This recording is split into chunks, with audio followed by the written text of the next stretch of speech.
요즘에 그 우리나라가 많이 어수선한 것 같아요. 뭐 핵무기 문제도 그랬고 또 사드 문제로 인해서 중국에서 그 관광이 끊어졌는데 이번에 좀 회복이 되고 있다 그러더라고요. 그런데 갑자기 또 지진이 일어났고 오늘 아침에도 보니까 지진 소식이 컸고 또 두 번째는 보니까 그 전북 고창에 그 AI의 어떤 그 위험성이 있어 그 오리 농장에서 12,000마리를 갖다 살처분했더라고요. 그런 소식들. 뭐 아침 뉴스만 봐도 뭐가 많아요.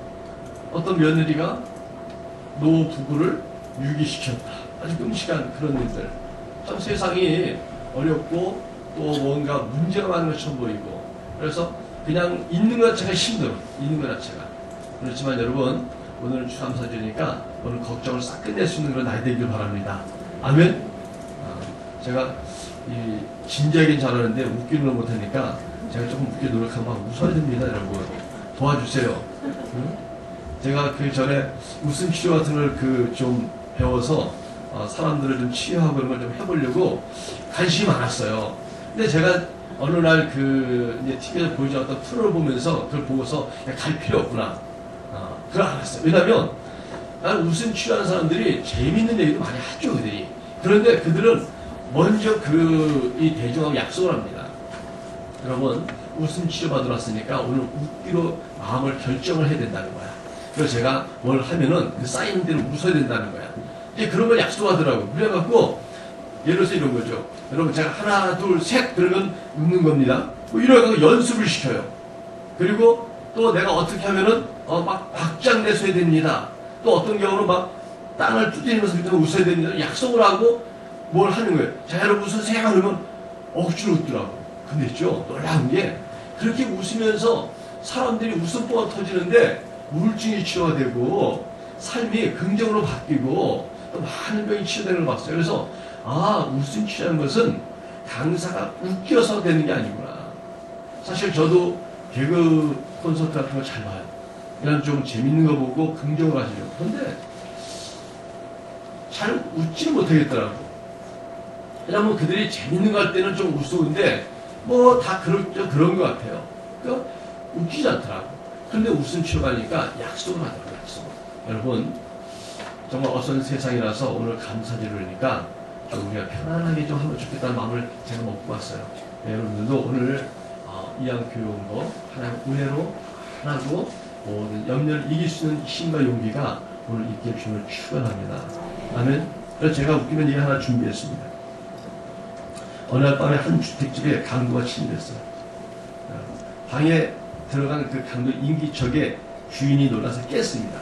그래서 강도가 이 주인에게 손들어 하고 흉기를 들어댄 거예요. 그랬더니 이 주인이 왼손만 이렇게 번쩍 드는 거예요. 그러니까 강도가 한쪽 손도 손들어 하면서 아주 엄포를 났습니다. 그랬더니 이 주인이 이 얼굴을 찌푸려 하는 얘기가 제 오른팔에 신경통이 있어갖고 그러면서 힘들어하는 거예요. 그때 강도가 갑자기 부드러워지면서 나도 신경통이 있는데 그렇게 얘기하더니 갑자기 원래 그 두 사람의 어떤 목적과 취지를 다 잊어버리고 서로 신경통 치료 비법과 이를 먹고 있는 약 얘기를 하면서 아주 주고받았다는 그런 얘기가 있습니다. 사람이 만나서 서로 상황을 이해하면은 마음이 풀어지고 이렇게 하나 되는 것 같아요. 이민 가는 사람들에게 많이 무슨 철칙처럼 얘기되는 게 있습니다. 이민을 갔을 때 그 공항에 그 나라에 도착했을 때 나를 마중 나온 사람이 누구냐에 따라서 이민사에서의 그 장래가 미래가 결정된다. 그러니까 그만큼 좋은 사람 만나면 이민 생활이 아주 좋게 되는 것이고 막말로 사기꾼을 만나면 사기당하고 굉장히 힘들어진 거죠. 그러니까 누구냐에 따라서 그 만남을 통해서 그 영향을 받는 것이죠. 여러분 그만큼 주변의 사람들의 만남이 중요하다는 얘기 좀 있습니다. 그래서 여러분 오늘 우리가 이렇게 만났는데 한번 인사하면 좋겠어요. 옆 사람이 뭐라고 말하냐면 제가 더 잘할게요. 제가 더 잘할게요.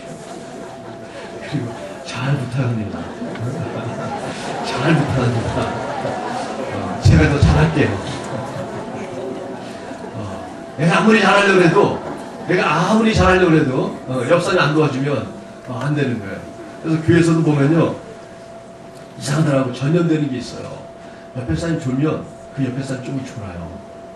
근데 옆에 사람이 뭔가 막 정말 은혜 받는 것 같고 막 흥분돼 있으면은 야, 오늘 말씀이 좋구나 그러면서 이렇게 같이 기대감에 차더라고. 그러니까 오늘 옆에 사람이 중요해요. 여러분, 오늘 제가 그 걱정을 끝내는 만남이라는 얘기를 했습니다. 만남이 소중하다는 얘기죠. 그래서 우리 교회 만남, 우리 하나님의 만남이 소중하다는 말씀을 드리고 싶어요. 왜냐하면 우리가 이제는 인정되기 원하면 이 시대가 정말 많은 문제를 우리에게 주기 때문에 우리가 알기 원해 걱정같이 많아지고 있어요. 경제가 발달했다 그래요. 우리나라가 굉장히 발전했습니다. 그런데 문제는 우리 국민이 느끼는 체감 온도는 항상 불안감을 갖고 있어요. 한국무역협회 국제무역연구원에서 연구한 결과 통계를 보니까 우리나라 삶의 질의 지수가 6년 동안에 61개국을 조사했는데 원래 6년 전에는 32위였는데 지금 47로 떨어졌답니다. 16계단이 떨어졌다는 거예요. 그러니까 우리는 그냥 우리끼리 하고 있지만은 그러나 상대적으로 우리가 삶의 질이 떨어지고 있는 것이 우리의 현실이다. 우리나라 주변 사안도 쉽지 않아요. 그죠? 저도 뭐 개인적으로 큰 어려움을 말할 수는 없지만 그래도 IMF 때 어렸던 것 같아요. 제 경험상. 저희가 처음 한 거는. 왜냐면 그때 어려움을 겪었죠. 근데 다른 사람이 겪은 거는 나는 체감하지 못하지만 내가 겪은 거는 자꾸 기억하잖아요. 그런데 여러분, 사드 문제로 인해서 중국 관광이 죽은 것 때문에 어려움을 당한 어떤 그 뭐랄까 상점이나 그 개통 어떤 업체에 있다 칩시다. 그들은 아마 나중에 그렇게 말할 거예요. 난 그때 사드 문제 때문에 망했어. 나 그때 완전히 잘 나가다가 갑자기 그 문제 때문에 그냥 쪽박 쳤어. 이렇게 말하면 개인의 어떤 그 고통을 받을 때 사드 문제를 말할 수 있어요. 오늘 아침에 말한 그 전북 고창의 어떤 그 살충을 한 그 어린 농장 사람은 그렇게 몇 년 동안 그렇게 갖고 애쓰고 해갖고 뭔가 잘 이게 되고 있는데 갑자기 그 질병 때문에 나 망했어. 제가 아는 우리 전사님이 우리 교회 그 복사기를 이렇게 인내주는 그 전사님이 있는데 그분이 제가 교회를 처음 개척했을 때 정말 무료로 와서 그 교회를 봉사해 주었던 고마운 전사입니다. 지금까지도 교제하고 있고 선도 많이 갔죠. 근데 예전에 그 말하는 거예요. 일산에 사무실 얻었대. 그래서 한번 가봐야지. 그랬더니 한번 오세요. 이제 뭐 식사하게 갔더니 아니 복사기를 처리하는 어떤 사무실인데 너무 인테리어 좋아. 그래 난 속으로 이 친구 돈 많이 벌었구나. 아니 무슨 복사기 사무실 이렇게 인테리어 멋지게 했어. 응? 그래서 궁금하니까 물었죠. 아유 인테리어가 많이 들었겠네. 그랬더니 목사님 그게 아니고요. 저는 하나도 없고 여기 들어와서 빗자루 들어와서 쓰리고 그냥 쓰리고 나서 기계 들은 거밖에 없어요. 아니 이게 인테리어 좋은데 했더니 전에 했던 그 여기 건물의 주인이 원래 그 어떤 조립계통에 뭘 하나 완전 전문 식당 건물 자체가 특화된 거예요. 아주 유명하답니다. 근데 그때 애에 불면서 한순간에 그 망해버린 거예요. 그래서 건물을 팔아 넘기고 하니까 그 건물을 쪼개서 다 임대하고 막 이렇게 그 다음 주인이 해갖고 자기가 들어간 그 사무실이 전 주인이 아주 인테리어 비싸게 했던 그 곳인데 그냥 거길 자기가 들어갔을 뿐이라는 거야. 야, 그랬을 때 이 친구는 형제지만 이 건물을 팔고 나가고 그랬던 사람은 얼마나 많은 큰 손해를 보고 자기 삶의 어떤 큰 어두운 골짜기를 통과하는 같은 느낌을 받았을까? 그런 걱정이 되더라고요. 여러분 우리나라도 저도 그 지진을 이번에 느꼈는데 조금 우리가 흔들리다 말고 여진이 있더라고요. 이게 두 번 크게 이제 한 걸 느꼈는데 야 이게 진짜 이렇구나 했는데 포항이 이 정도까지 또 피해가 큰 줄 몰랐어요. 우리나라가 지진 안전국가 아니라는 것이 이제 판정이 돼버린 거죠. 굉장히 염려스러운 거예요. 왜냐하면 조금만 더 강하면 뭐 여기 설계하신 분들 있겠지만 저도 설계를 했잖아요. 원래 설계사 출신이니까 지진 강도를 고려하지 않으면 어느 정도 그 이상이 되면 무너져야 되는 거예요. 무너질 수밖에 없어요. 계속 흔들다 보면 이게 충격가서 균열 가기 시작하면 언젠가 무너집니다. 굉장히 큰 위기가 우리가 온 거예요. 이런 것들이 우리가 굉장히 힘들어요. 열심히 이렇게 살고 난 노력하는 것 같은데 나의 노력과 상관없이 주변 환경과 모든 것들이 어려울 때만, 이럴 때 여러분 우리는 정말 굉장히 곤란한 마음을 갖게 됩니다. 건강 문제도 그렇죠. 의학이 발전돼서 굉장히 좋아요. 우리나라 정말 뛰어납니다. 저번에 우리 선교지에 가서 다친 우리 형제가 있는데 병원에 들어갔더니 급하게 병원에 했더니 다시 왔어요. 왜 다시 왔냐 했더니 여기서 못 고친대요. 그거 치료 못한다는 거예요. 그래서 이 한국 와서 했더니 일주일 만에 깨끗하게 오시고 나왔더라고. 이제 뭔가 이제 부러진 거 있거든요. 그걸 보면서 한국 의술이 뛰어나구나. 그런데도 불구하고 많은 사람들이 난치병, 불치병이 많아지고 있어요. 그래서 야, 이거 건강 문제도 우리가 이렇게 의학이 발전하면 안심할 수가 없구나. 그런 마음이 들고 있습니다. 여러분, 이런 모든 문제가 있고 삶의 문제가 있어요. 근데 이 문제는 지금 하는 문제 아니라 과거에 있었고 항상 있었던 것입니다. 그런데 오늘 제가 읽은 성경 본문에 우리가 큰 어떤 위로를 받고 용기를 얻을 수 있는 말씀이 있습니다. 시편 23편 1절인데 여호와는 나의 목자시니 내게 부족함이 없습니다. 이건 전 세계 사람이 가장 좋아하는 시가 이 시편 23편입니다. 다윗이 지은 거죠. 기독교인들도 가장 좋아하는 것이지만 일반인들 많이 하는 구절입니다. 여호와는 나의 목자시 내가 부족함이 없다. 다른 번역 보니까 아쉬울 게 없다. 또 다른 번역에는 뭐가 부족하겠느냐 이런 표현입니다. 그러니까 아니 다윗이라는 사람은 어떻게 하나님이 도왔게 돼 부족함이 없는 삶을 살았을까? 만족함이 없다. 아쉬울 게 없다는 거예요. 대단하다. 여러분, 저는 이 말씀을 통해서 우리가 가져야 될 하나의 핵심 가치를 말씀드리고 싶습니다. 많은 문제가 있어요. 우리 생각을 복잡하게 해요. 그러나 그런 삶에 불구하고 우리가 가져야 할 자세는 뭐냐면은 우리가 이런 상황에 어떤 방법과 어떤 마음가짐으로 어떤 태도로 나아가냐가 중요하다는 거예요. 그때그때 흔들리고 그때도 원망하고 그때그때 불편한 거 하면은 우리 삶은 표현하는 것처럼 보여요. 그러나 풍랑이 치는 바닷속에서도 이 배의 선장이 해야 될 게 뭐냐면 가장 안전한 항구와 내가 가까이 갈 수 있는 안전한 어떤 육지를 향해서 방향 잃지 말고 그 풍랑 속에 그쪽을 향해 가야 된다는 거예요. 그래서 풍랑이 비를 잃어도 그 방향을 가다 보면 빨리 거기에 도달해서 안전지로 갈 수 있는 거예요. 그러나 풍랑을 따라서 이쪽을 피했다 저쪽을 피했다 하면은 밤새 바다에 떠돌다가 결국은 자초당할 수 있죠. 이 방향이 중요한 것 같아요. 성경은 우리에게 이 문제 많은 세상 가운데서 우리가 부족함이 없는 삶을 살 수 있다고 말하고 있습니다.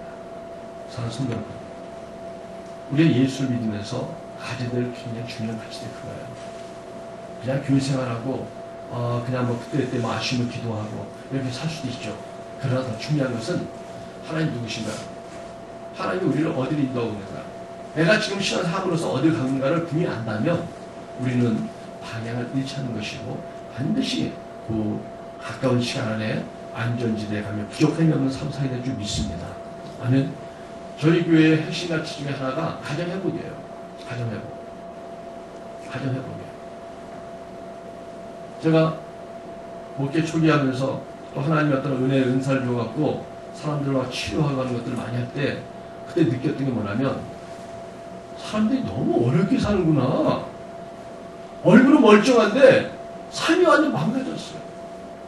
그 집 다 괜찮은 사람들인데 가정이 완전 파산됐어요.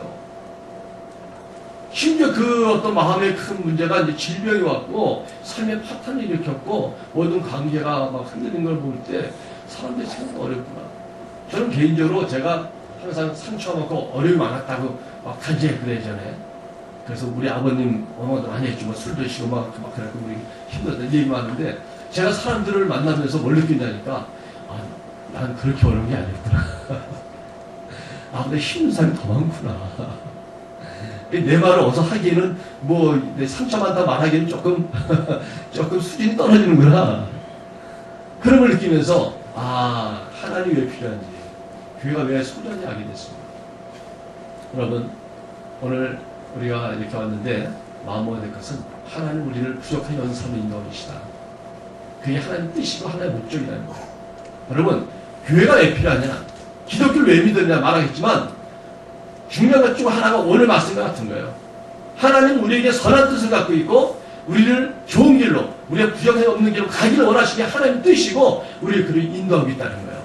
우리의 예수 믿는다는 것은 그 길로 가고 있다는 것을 믿습니다. 여러분 이거 확신하면 좋겠어요.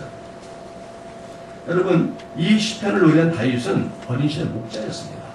목자였어요. 그러니까 양을 치는 목동이었죠. 실제적으로 양을 쳤던 사람이고 경험이 있는 사람이에요.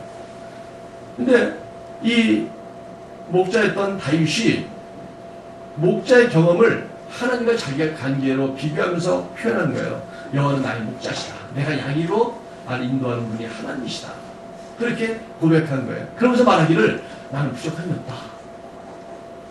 부족함이 없다. 여러분 하나님을 목자로 삼은 것과 삶에 부족함이 없는 거랑 무슨 상관이 있습니까? 정말 여러분 하나님 만난 사람은 부족함이 없는 걸까요? 여러분 제가 묻고 싶어요. 여러분도 하나님 믿는 분이 많습니다. 그죠? 하나님 믿잖아요. 그럼 부족함이 없습니까? 사실 그렇지 않거든요. 부족한 게 많고 문제 많거든요. 어려움 많고. 예전에 그 성남에서 집회를 하고 끝났는데 어떤 여자 집사님 한 분이 저한테 목사님 잠깐만요. 그래서 네. 그랬더니 오늘 말씀 잘 들었고 너무 감사하다고 그러면서 자기의 그 아픈 마음 상처가 있었는데 오늘 많이 위로됐다고 그러면서 얘기하면서 이런 고백하더라고요.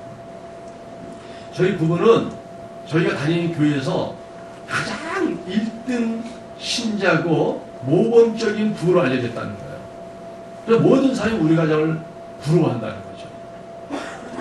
그런데 교회에서는 그렇게 보지만 가정에 돌아가면 우리 부부는 거의 지옥 같은 삶을 살고 있습니다. 이렇게 산 지가 결혼을 13년간입니다. 그런데 사람들이 우리를 보는 눈이 있기 때문에 그런 표현을 하지 못하고 집에서 지옥 같은 삶을 살고 불화하고 고통을 받고 있지만 그러나 표현하지 못하고 살고 있습니다. 하면서 하는 얘기가 목사님 오늘 이 얘기를 제가 처음으로 타인에게 공개하는 거고 13년 만에 하는 말입니다. 그 말을 듣는데 너무 아프더라고요. 어떻게 그 세월을 그렇게 살 수 있는 것인가. 그리고 사람들이 주변에 그걸 모를 정도로 이렇게 또 이중적인 삶을 사는 마음이 어떻을까. 여러분 다윗이 부족함이 없다는 고백과 14년간 교회를 그렇게 잘 다녔지만 모범 신앙하지만 이렇게 삶의 지옥을 갖고 있는 이 부부와의 그 고백이 다른 이유는 무엇입니까? 여러분 그 집사님이 하나님을 잘못 만났나요? 아니요. 그건 하나님을 잘 만났습니다. 그분은 하나님의 은혜 가운데 살기를 원했고 그 힘든 삶 속에서도 신앙 때문에 또 견디고 살았던 거겠죠. 오늘 우리 중에도 예수 믿으면서 여전히 부족한 느낌이 많고 또 필요가 많은 분이 있습니다. 예수 만났지만 아직 여전히 가난하고 또 사회 실패도 하고 또 생각지 않은 질병도 오고 또 불의에 사고당하기도 하고 이루 말할 수 없는 그런 부족함이 투성인 삶을 사는 분도 있습니다. 여러분 그러면 다윗은 어떻게 살았길래 부족함이 없다고 고백할 수 있었을까? 그리고 다윗이 부족함이 없다는 얘기는 정말 사실일까? 사실 다윗의 그 생애를 보면 의심될 수밖에 없어요.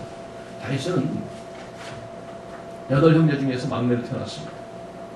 아버지가 그 자신의 관심이 없었습니다. 그래서 저 멀리다가 양을 치는 거를 그냥 처박아 놓고 무관심했어요. 아들 막내 이름도 잘 기억 못했어요. 예전에 어느 가정에 갔더니 딸들이 그렇게 많아요. 근데 크다 보면은 작은 애가 더 등치가 크기도 하고 그죠? 큰 애가 더 등치를 잡고 그러니까 막 누가 이렇게 키 순서도 아니고 덩치 순서도 아니고 누가 누군지 모르잖아요. 근데 그 아버지 얼마나 지혜로운지 이름을 잘 지었어요. 야 순서로 앉아봐. 1순위, 2순위, 3순위 그렇게 이름을 아주 1, 2, 3도 정하니까 정확하더라고. 너 누구야? 저 5순위인데요. 야, 응? 자기 자식도 많으면은 이름이 기억이 안 돼요. 그리고 막내들은요 거의 부모 안 키웁니다. 그냥 그 언니나 그 형들이 키우지. 그러니까 나이 많은 그 형은 막 부모님 같고 뭐 선생님 같아요. 그러니까 이 다윗도 막내로 태어났는데 아버지 관심 속에 살지 못했어요. 그의 어린 집 둘이 있습니다. 성에 보면 그 다윗의 어머니 된 얘기 한 번도 안 나옵니다. 그러니까 어머니에 대한 어떤 부재가 있었어요. 그러니까 어머니 역시 아버지 무관 속에 자라는 뭔가 역기능적인 다윗이라고 볼 수 있어요. 그리고 그가 이후에도 하나님을 합니다. 공을 세웠어요. 그래서 아주 엄청난 그 장수 골리앗을 싸워 이겼는데 군공신이 되었는데 왕이 질투해서 죽이려고 합니다. 공을 세우고 쫓겨다니는 그런 억울한 섬을 살았습니다. 그의 결혼 생활도 파탄났습니다.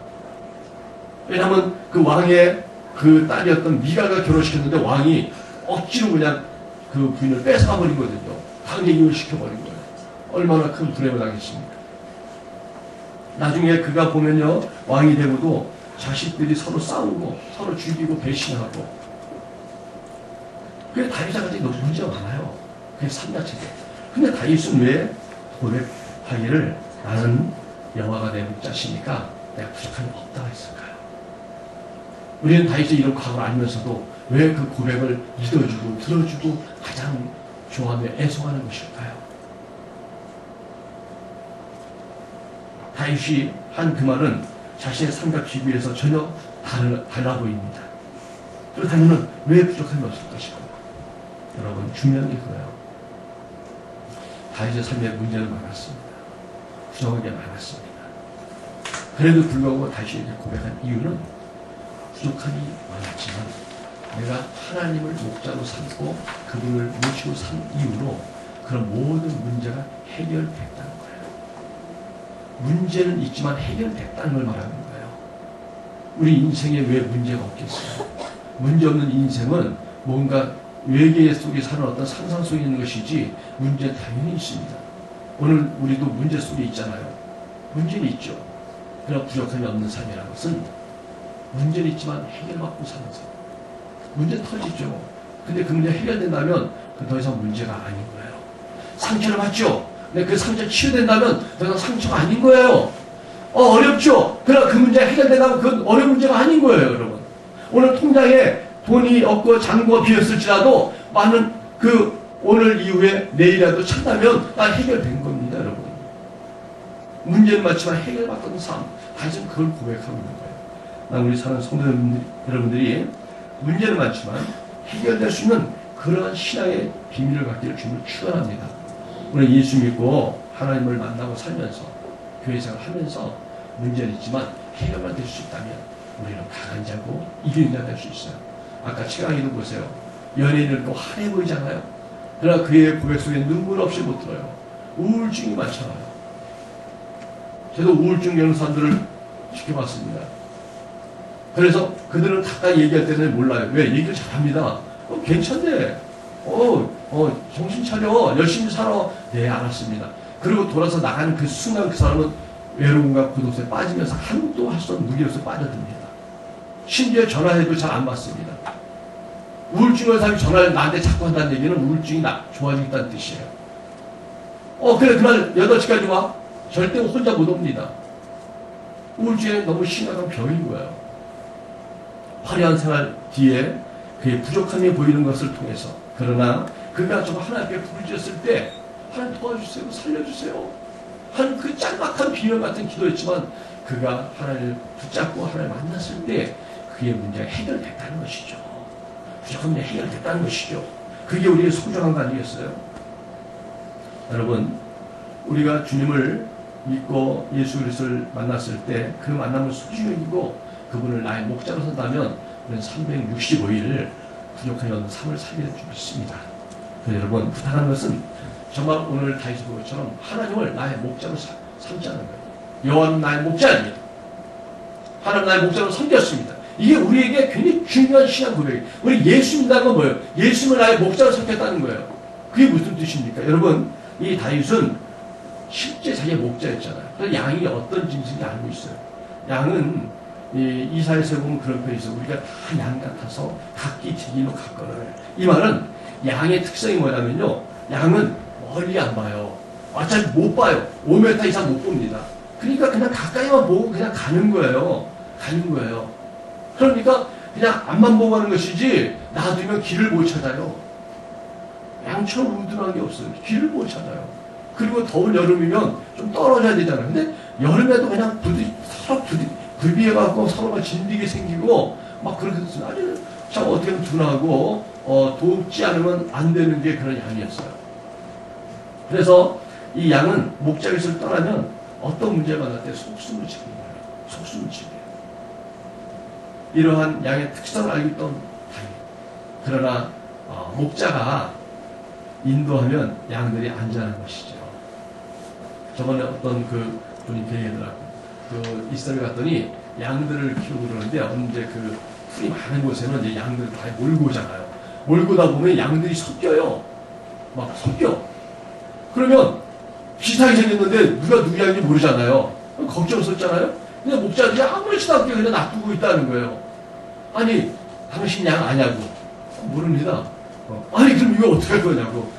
걱정. 아니 당신 양은 목자의 음성을 안 돼요.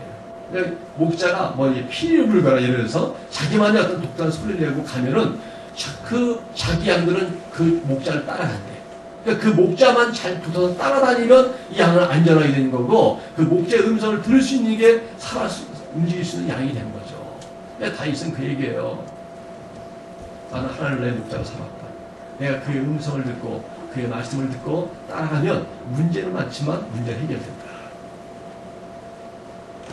내가 키우는 양들도 그들은 오며 답을 못 보고 고집도 세고 뭔가 우둔해 보이지만, 그러나 내가 그들을 잘했을 때 그들은 나를 통해서 안전하게 됐다. 마치 하나님과 내 관계가 그렇다. 여러분, 인생의 만남이, 큰 만남이 4개 번 있다고 합니다. 첫째는 부모의 만남이죠. 내 눈을 떴을 때 부모의 만남이 소중한 겁니다. 두 번째는 이제 우리가 살면서 친구들의 만남, 어떤 인생의 어떤 그 동료, 어떤 이성 친구일 수도 있고 어떤 배우자 만날 수 있죠. 또 세 번째는 스승과의 만남입니다. 사람은 배워야 됩니다. 사람은 배워야만 달라지게 되거든요. 스승의 만남. 근데 마지막 만남이 신과의 만남입니다.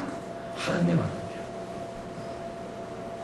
모든 동물은 본능에 의해서 살아가고 본능대로 성장하지만, 사람만은 환경과 가르침에 따라서 사람이 달라진다는 거예요. 그러니까 짐승을 만나서 짐승같이 살면 짐승 같은 사람이 되는 거예요. 우둔한 친구 만나고 나쁜 친구 만나면 같이 범죄되는 거예요. 싸움 잘하고 아주 그 무지한 배우자 만나면 같이 치고받고 싸는 겁니다. 그러나 좋은 친구 만나면 좋아지고 좋은 스승 만나면 정말 타분해져. 그러나 우리 하나님을 만나면 위대해집니다. 저는 우리나라의 역사를 보면서 난 그렇게 해석하고 싶어요. 우리나라가 이렇게 뭐 잘되고 좋다 이거예요. 당군인의 가장 큰 북일론이 있어요. 이유가 뭐냐 할 때 많은 걸 얘기할 수 있겠죠. 또 뭐 새마을운동도 또 외국에 좀 수질도 하고 있잖아요. 한마디로 많은 요소를 말하고 있지만, 그러나 저는 목사로서 어떻게 생각하냐면, 여러분, 기독교가 이 한국 남한 쪽에 한 5천만 명일 때 기독교인이 거의 1,000만 명입니다. 5분의 1이 기독교 아닙니까? 우리가 믿음이 뭐 많다 적다를 떠나서 그래도 우리가 하나님 말씀을 믿는 사람이고 하나님을 목자 삼고 가는 사람들이에요. 하나님의 말씀을 따라 선하게 살려고, 봉사하려고, 남의 친절하고, 남의 해를 끼치 않으려고 애를 쓰고 있습니다. 그래서 저는 그리스도는 어디 있겠어요?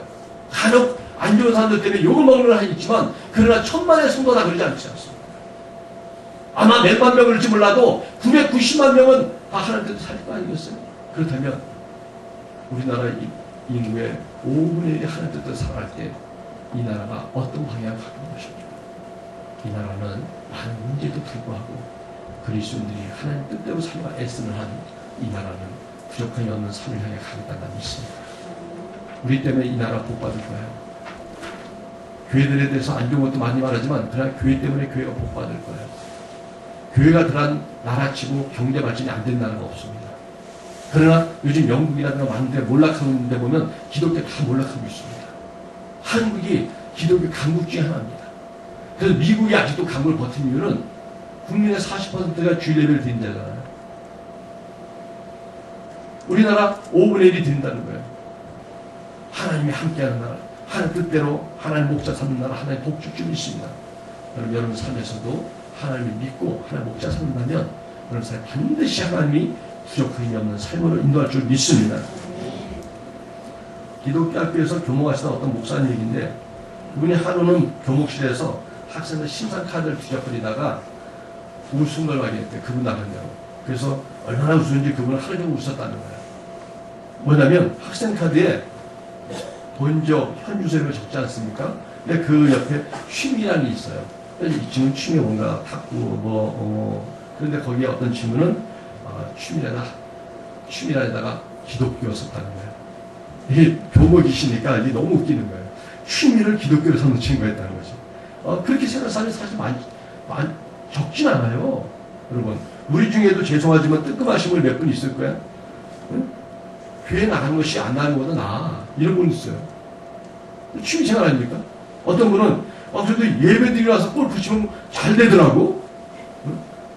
그렇죠? 솔직히 지금 우리 수능시험 기간이에요. 끝나야 되는데 아직 연기되고 그랬어요.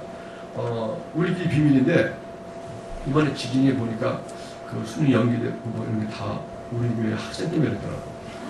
우리 학생이 그랬다는 거예요.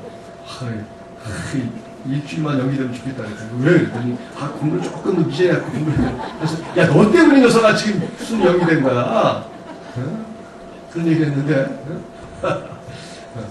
우리는 자꾸 요즘에 매출 좀 안 나오는데 좀 교회 좀 나가겠어. 그래서 기도 좀 해갖고 매출 올려야겠어. 그랬더니 진짜 되는 것 같아.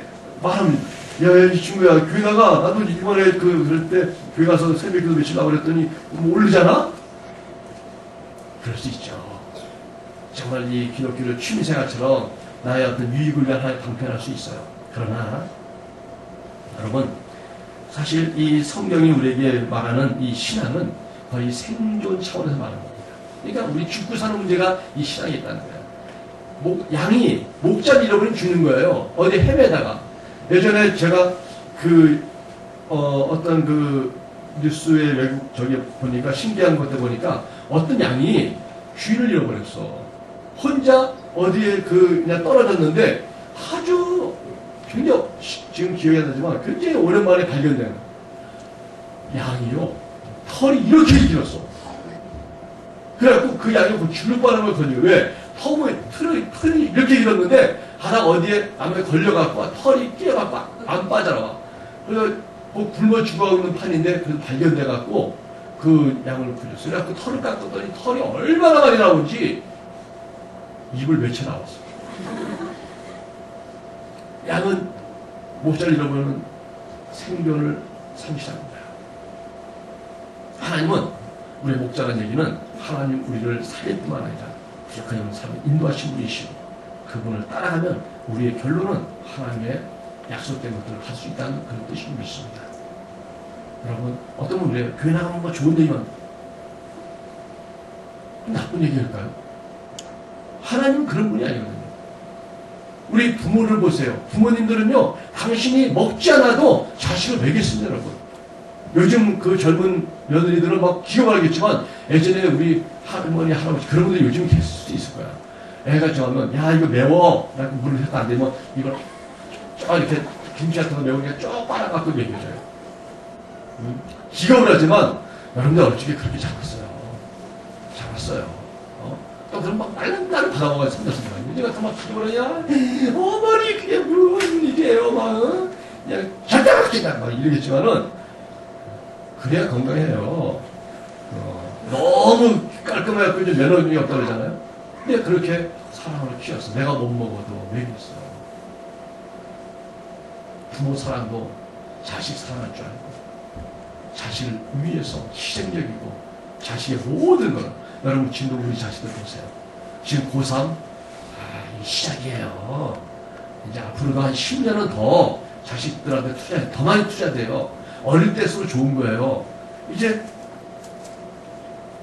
대학교 들어가 보세요. 대학교들이 얼마 들어갑니까? 대학교 또 졸업하면 뭐예요? 또 남자는 군대 가잖아요. 또 그리고 뭐 결혼 준비까지 또 결혼할 때 보세요. 남자 쪽에서는 집 마련해주는데 아니 30몇 세 되는 우리 남자애들이 집 마련을 어떻게 해요? 재벌 자식이에요? 돈 모아갖고 이게 가능한 거예요? 계산이 안 나와요. 부모 돕지 않으면 안 되는 그런 때이고 정말 같이 온 집안 고민이 되는 일이거든요. 일이 더 커요. 여러분 하나님께서는 우리의 목자 되신다. 나를 따라오라고 말하고 있습니다. 그래서 염려란 뜻도 우리 헬라어 원어 보면 메린 나오라 그래요. 근데 그건 메리조란 말하고 누스란 말이 합성어인데 메리조라는 얘기는 나눈다는 뜻이에요. 그리고 누스라는 것은 마음이에요. 결국은 영이라는 것은 마음이 나뉜다는 뜻입니다. 마음이 나뉜다는 거예요. 그 얘기 뭐냐면 마음이 나눠주면 집중력이 안 되고 뜻이 하나가 안 되니까 어떤 효율적이 못하다는 얘기예요. 좋은 결과 얻을 수 없어요. 그래서 걱정이 되는 거예요. 걱정이라는 것은 아직 마음이 나눠서 하나가 안 되고 일치가 안 되는 방법을 찾지 못한 상태를 말하는 거예요. 여러 문제가 우리의 마음을 나누게 하고 분산시키고 있을 때 우리는 그 마음을 모아서 하나님을 바라보고 뜻을 정해내는 것입니다. 여러분 한번 냉정히 생각해 보세요. 내 인생의 복잡한 문제를 마음을 정하고 가야 되는데 그냥 내 친구 말 듣고 내가 인생을 정할 것인지 그냥 뭐 사람 좋은 선배가 하는 말 듣고 내 인생을 정할 수 있어요? 아니 인터넷 강의 듣고 성공된 사람의 저 얘기 듣고 나도 저렇게 살아야겠다. 도움이 될지 모르지만 그 사람 내 인생을 던지기에는 위급합니다. 여러분 제가 권하는 거예요. 여러분 인생을 하나님께 던지세요. 하나님께 투자하세요. 하나님을 자신의 멘토로 삶의 지도자로 내 인생의 인도자로 다윗처럼 내 인생의 목자로 초청한다면 하나님 여러분을 결코 실망시키지 않으십니다. 요즘 세상이 마음이 나눠서 집중력이 없습니다.